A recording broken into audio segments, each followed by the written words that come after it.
দীর্ঘ ৫০ বছর পর প্রকাশ্যে এলেন মেজর শরীফুল হক ডালিম। প্রবাসী সাংবাদিক ইলিয়াস হোসেনের লাইভ টকশোতে হাজির হন তিনি। তার এই উপস্থিতি এখন সামাজিক মাধ্যমে বেশ আলোচিত।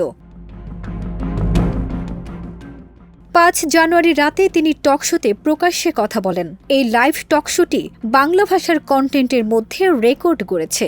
১৬ ঘণ্টায় ২ ঘণ্টার অধিক এই ভিডিওটি দেখেছে ১.৫ কোটির বেশি মানুষ, যেখানে ১৯৭৫ থেকে ২০২৫ সাল পর্যন্ত অর্থাৎ ৫০ বছরের সব প্রশ্নের উত্তর দিয়েছেন তিনি।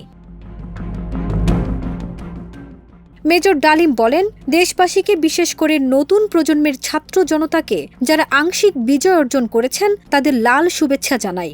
বিপ্লব একটি সমাজ যে কোনো রাষ্ট্রে একটি চলমান প্রক্রিয়া। সেই অর্থে তাদের বিজয় এখনও পুরোপুরি অর্জিত হয়নি, তার জন্য আরও সময় প্রয়োজন। জাতীয় সঙ্গীত ইস্যুতে মেজর বলেন, বাংলাদেশের জাতীয় সঙ্গীত রবীন্দ্রনাথ ঠাকুরের না হয়ে কাজী নজরুল ইসলাম বা অন্যান্য স্বনামধন্য দেশীয় কবিদের গান হতে পারত। ভিনদেশী একজন কবির গানকে জাতীয় সঙ্গীত বানানোকে পৃথিবীর ইতিহাসে বিরল বলে মন্তব্য করেন তিনি।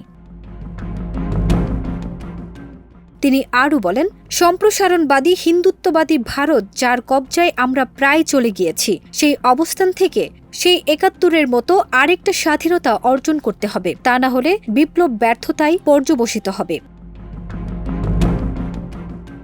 প্রসঙ্গত, শরীফুল হক ডালিম বাংলাদেশ সেনাবাহিনীর একজন প্রাক্তন সামরিক কর্মকর্তা। ১৯৭৫ সালের ১৫ই আগস্ট বাংলাদেশের তৎকালীন রাষ্ট্রপতি শেখ মুজিবুর রহমানকে সপরিবারে হত্যার সাথে তিনি জড়িত থাকার অভিযোগ রয়েছে।